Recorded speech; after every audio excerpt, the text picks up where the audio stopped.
everyone. So this is a segment 4. Welcome back, everybody. And I am going to ask, Navneet, whether, she deals with adults and whether adults outgrow this or it's still there in them, like, what has happened in their childhood, teenagers. So how does it affect the adults? Yeah, so I believe honestly, adults learn to adjust. I don't think they ever get over it, but this is when we see adults seeking therapy or asking for help. So, and sadly, a lot of them are suffering in silence. But I feel like, they feel like it's part of their personality, or, this is the way I am, or it's always going to be this way. But we're starting to see more and more people reaching out and sort of wanting to work on these things, because these are the issues that as adults bring, to our sessions. So this is what we see. So how does desi parenting, like, are they like, they're suffering? Does it affect them in their suffering? Do they suffer in all these things, the adults, because of their desi parenting? Yeah, because, even in the sessions and I work with, adults and older. So this is what they're coming in for, right? They still have that memory of riding the bike. They still have that memory of, my parents said, if I be honest, they won't get mad, but they got mad.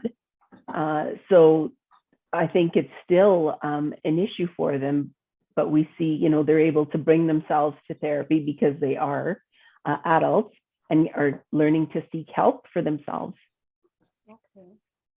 Yeah. So how this desi parenting shows up in adults? Like, how do we see these signs in them? Okay, so again, I'll go through a few points. It's not an exhaustive list by any means, but and I've seen in my experience is the lack of self-confidence. So just never feeling good enough, not feeling like they can make anybody proud or meet the expectations of family and parents. I see a lot of struggle in relationships, and that's in work relationships, intimate relationships, social relationships, where they sort of struggle to ask for what they need. They struggle to sort of speak their mind and, even communicate effectively. So we see people pleasing, especially in women, but often children we've learned that our self-worth is measured against what we do and what we can achieve. And so that fear of rejection sets in. And as adults, we become people pleasers. So I see a lot of anxiety, social anxiety, because, we haven't learned to use our voice. We haven't learned to be able to say our opinions. And now we have to deal with the adult world and colleagues and, friends at school, university, or whatever it is in adult life. And some adults don't know how to navigate that world and are really struggling. So a lot of social anxiety develops. We see sibling rivalry, a lot of, just feeling less worthy than the siblings or not as good as the trophy child. So we see that, and, coming in for a lot of interpersonal relationship stuff. Yeah. And often, like, the voices of our parents or caregivers become our negative self-talk. Yes. Right? So we start doing that to ourselves. Yes, exactly. Like you said, right? I'm not worthy. I'm useless. I'm not. Yeah. So, and then, low self-esteem, because as adults, then we're chasing, what's the next thing I can do? What's the next thing I can get? What's the next thing? How much more money can I make? And we never learn to slow down, we never learn to enjoy the journey. It's always the next best thing, because if I don't, then I don't measure up, right? I'm not meeting expectations. But I think that leads to a lot of the burnout that we see Exactly. as adults. Yeah. And then the whole lack of trust, just not feeling like anyone's in my corner, no one's got my back. I don't have that support system. So a lot of self-doubt comes into play, a lot of loneliness, and a lots of isolation. Yes, exactly. Yeah. And often I see, like, as adults, like, we almost become paralyzed or frozen when we have to take care of our own needs. Yeah. Or, when we want to put ourselves first, but I don't know how. Because I always had to put everybody else's needs first, right? Yes, exactly. And so, like, how do I even do this? Like, I absolutely see people the best way, paralyzed in being able to take care of themselves. Yeah, exactly. Yeah. So those are, definitely some of what we see as in adults when in our clinical work. Yeah. Mm-hmm. So, should the new age adults do desi parenting style? Why or why not? It boils down to, right, if we want to be better, we have to do better. So I think there needs to be a willingness to learn, like you said, right? Just that shift, and maybe I can approach things differently. Maybe there's a different way for me to get my message across. So I think that shift in perspective and our shift in values as a whole community needs to change. Yeah. So what do you think, what can we do in our parenting now to sort of break those generational patterns? I feel, first of all, we need to introspect, as when we are going to have our kids, or, what is it that, we hated as, teenagers, as children. So when you hate that, why do you want your kid to suffer through that?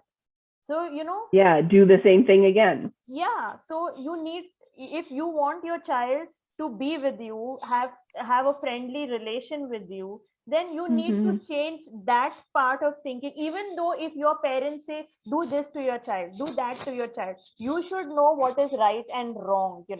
So tomorrow your child doesn't become the mini you.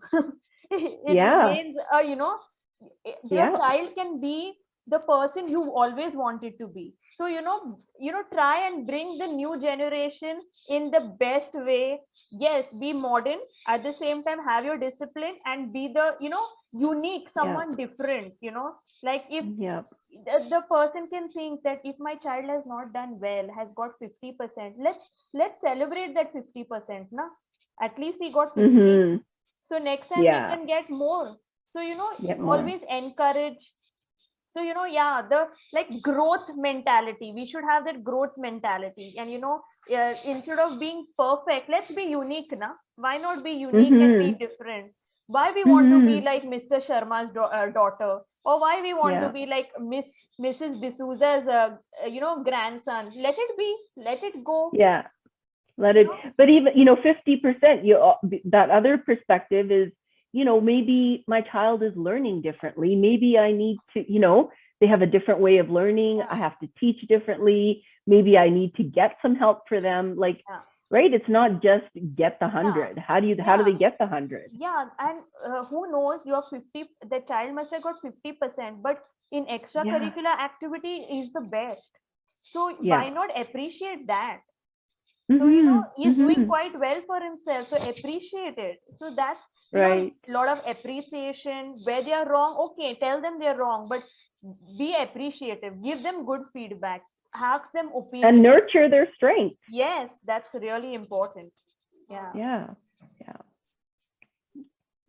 And so lastly, where do you think the most change needs to happen, and what is that change? I feel everything goes down into attachment and parenting. You know, have Mm. a secured attachment, but at the same time, don't be too attached to the child. Give them the freedom, you know, and the child should know that when he needs to, be into his limits, when he has the freedom or when she has the freedom, that. And most importantly, stop running after money you're earning because of your child, so give that attention to Mm. your child too. And yes, Mm-hmm. parenting, I would say, start democratic parenting. You don't lay down rules and say you need to follow it. Let's discuss Right. about it, whether it's fine with you, what are the flexibility. Be flexible. If the child says, I Yeah. want to remain awake till 12 o'clock, fine, be awake. Give that, trust your child. you know if you Mm-hmm. don't trust Mm-hmm. them, they will not trust themselves, they will not trust the world. And this Yeah. world, is so bad. The kid needs some support system. So, Yeah, absolutely. I heard one of my friends said this, that there's a parent who says that weekends is your time, so you can stay awake till 1 o'clock also, no problem, but enjoy. Mm. So that's really good. I mean, that's so Yeah. nice. So weekday you follow something, and weekends is you enjoy. So that's really really good. And parents also stay up with them, watching TV, watching Netflix and all that stuff, so it's really great. Right. Right. And yeah, so they will stay up till 12, maybe for a week, maybe for 2 weeks. Eventually they're gonna see, oh, I'm tired, I can't get up Yeah. for school, maybe I should sleep early. Yes, and when there's assignments and all, obviously they're not going to watch any social media, so they'll be busy doing assignments and all. So Yeah. I mean, don't be like so strict that then afterwards the children don't want to stay with you. So Yes. there should be a good bond between parents. So it is like, oh, if I go somewhere out, then I won't have that friend. My friend is at Yeah. home. That thing should be there. Like, I heard a talk Yeah. show, the mother said, I discuss everything with my son. Okay, Mhm. a Mhm. celebrity, she said, I discuss Yeah. everything with my son. So the Yeah. host asked, why? I mean, what's the Mhm. point? So he's like, Mhm. no, tomorrow, if a tornado comes in his life, he knows that his parent is there. First, he will call the parent and not outsider. So I want to be the first person to know about it. So she discusses with him dating. She discusses with him everything about, they watch, they read about adult content, they discuss about the Yeah. education which is required, the Yep. taboo Yep. stuff they talk about. So yeah, you need to have certain parents like this, and I'm saying we all should, be that. There is a time where we need to be friendly to them so that they can discuss everything with us. Yeah. Give them the space to learn that they can come to us. Yes, yes, we should be their first mode of contact in SOS, save our Yeah. souls, parents. Yes. Absolutely. Absolutely. Yeah. Yeah. Oh, this has been like such an honor and such a treat. I hope we get, our viewers, listeners, take something away from this. Yeah, sure. Yeah. And it was really Just one nice. nugget, even. It was really nice talking to you, and I got a friend in you. So Yes, yeah, absolutely. we have a This is the common, power of social media. yeah, we have a common ground that is, our community. So Yes, if we are helping even 1%, it will be great. So absolutely. yeah. So thank you everyone for watching our Desi Parenting show, and thank you Navneet for coming and spending time and giving such good insights about it. And I really enjoyed, and I came to know that Desi parenting is everywhere. However far they go from the country, there is Desi parenting all along. So thank you Yeah. so much, Navneet. No, thank you. It's been an absolute honor to collaborate with you. So, yeah, best of luck in all the work you do. And hopefully, yes, we're reaching some small portion of people. Yeah, all the best to you Yeah. too, Navneet. Thank you so Thanks. much. Thanks. Take care. Yeah, you too.